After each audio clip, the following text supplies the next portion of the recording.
रात के बजे हैं करीब 12। डेट है 8 मार्च 2014। जगह है मलेशिया की राजधानी कुआलालंपुर का इंटरनेशनल एयरपोर्ट। सब कुछ बिल्कुल सामान्य है। पैसेंजर्स चेक इन करने के लिए तैयार हैं। रैंप पर खड़ा है एक विशाल बोइंग 777 विमान जो 12:41 में टेक ऑफ होने वाला है। चेक इन हो चुका है। 239 पैसेंजर्स और 12 क्रू मेंबर्स के साथ इस फ्लाइट का डेस्टिनेशन है चीन की राजधानी बीजिंग। सफर है 5 घंटे और 34 मिनट का। कैप्टन ऑफ द फ्लाइट हैं 53 वर्षीय जाहिरी अहमद शाह। फर्स्ट ऑफिसर हैं 27 साल के फारिक हमीद। रात के बज चुके हैं 12:27। एटीसी से डिपार्चर क्लियरेंस मिल चुका है। फ्लाइट एप्रॉन से रनवे की ओर मूव करता है। अभी भी बिल्कुल सब कुछ नॉर्मल है। 12:41 होने को है। फ्लाइट टेक ऑफ होने वाला है। लेकिन Malaysia Airlines flight MH370 has gone missing. He disappeared. यह आखिरी बार था जब कोई इस विमान को अपनी आंखों से देख पाता। यह सामान्य सी उड़ान अब तक की सबसे खौफनाक और सबसे बड़ी एविएशन मिस्ट्री में बदल गई। दोस्तों, मैं बात कर रहा हूँ मलेशिया एयरलाइंस की फ्लाइट MH370 के बारे में, जो अब तक की सबसे बड़ी एविएशन मिस्ट्री है। खैर, कहानी को जारी रखते हैं। फर्स्ट ऑफिसर फारिक हमीद इस फ्लाइट को उड़ा रहे थे। वहीं Zahiri Ahmed Shah radio service handle कर रहे थे। इन दोनों के अलावा 10 क्रू मेंबर्स थे जो सारे मलेशियन थे।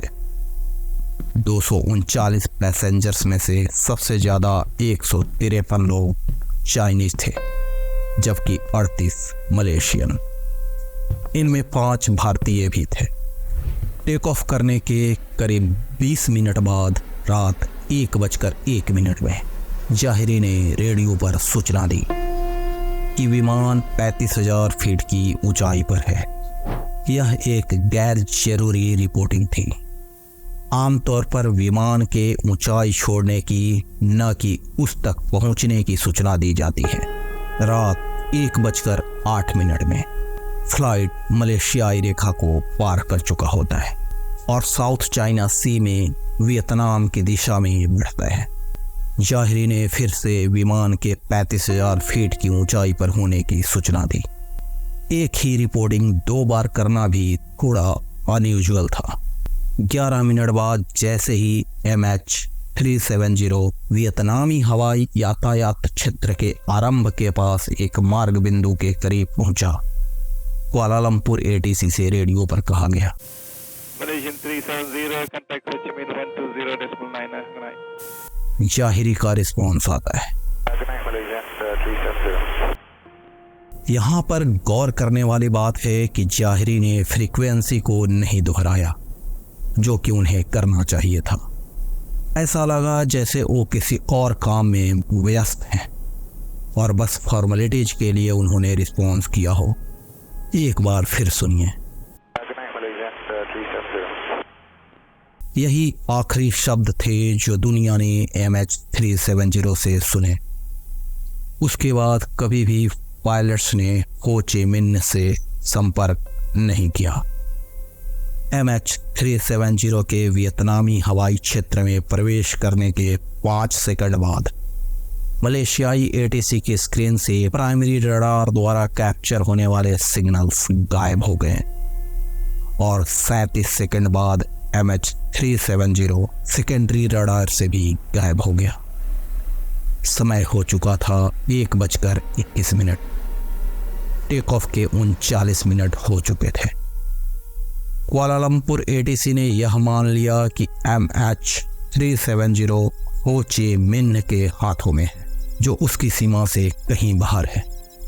इधर वियतनामी एटीसी ने देखा कि MH370 उनके हवाई क्षेत्र में आया और फिर रडार से गायब हो गया।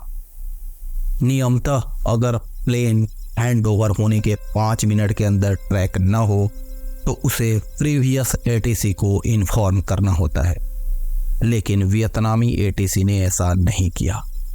हालांकि उन्होंने MH370 से बार बार संपर्क करने की कोशिश की, लेकिन प्लेन के गायब होने के 1 घंटे बाद भी इन्फॉर्म नहीं किया गया।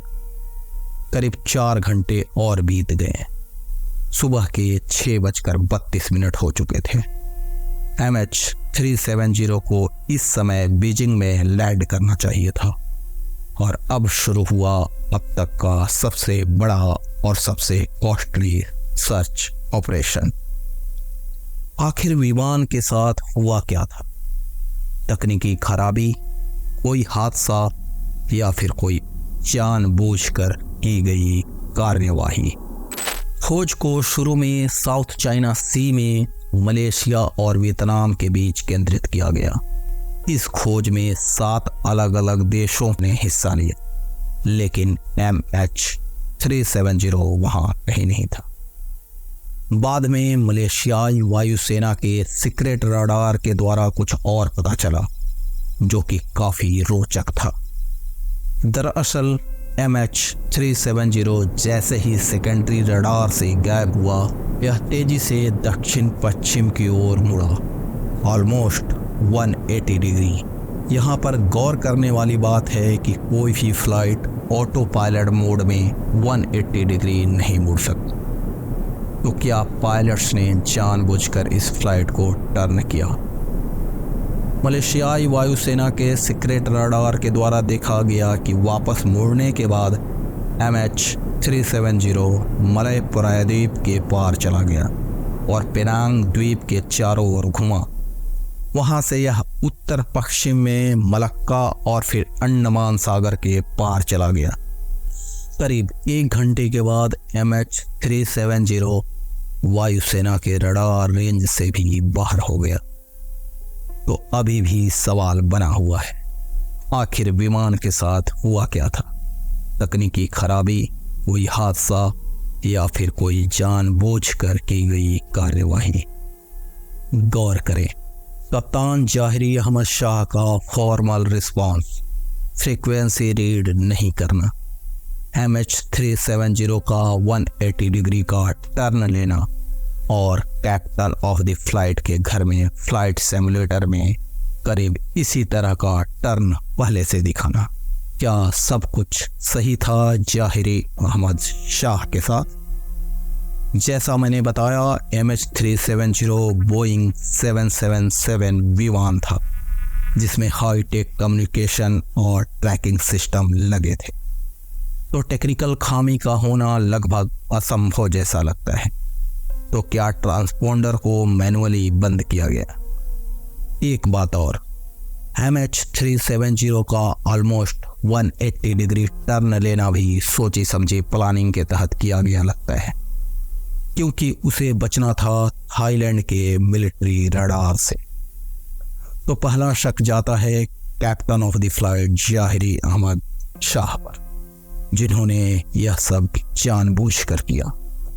ऐसा भी हो सकता है कि कोई टेक्निकल खामी हुआ होगा फ्लाइट में। खामी का जैसे ही पता चला, पायलट्स ने इस प्लेन को 180 डिग्री टर्न कर लिया, लेकिन टेक्निकल खामी इतना बड़ा था और इस वजह से ऑक्सीजन लेवल काफ़ी कम हो गया और सारे लोग बेहोश हो गए और फिर ऑटो पायलट मोड में यह फ्लाइट चलता गया। तब तक चलता गया जब तक कि फ्यूल था। हालांकि कुछ साल बाद हिंद महासागर से हजारों किलोमीटर दूर अफ्रीका और हिंद महासागर के अलग अलग द्वीपों पर विमान के कुछ मलबे बरामद हुए, लेकिन इन मलबों से यह पता नहीं चल सका कि आखिर विमान के साथ हुआ क्या था। तकनीकी खराबी, कोई हादसा या फिर कोई जानबूझकर की गई कार्यवाही? मलेशिया एयरलाइंस MH370 239 यात्रियों और चालक दल के सदस्यों को लेकर गायब हो गया, जिसके पीछे अनसुलझे रहस्य रह गए। यह संकेत है कि दुनिया में अज्ञात रहस्य मौजूद हैं। हालांकि मानव भावना से प्रेरित होकर हम खोज करते रहते हैं और हो सकता है कि MH370 का क्या हुआ यह पता चल जाए। जय हिंद।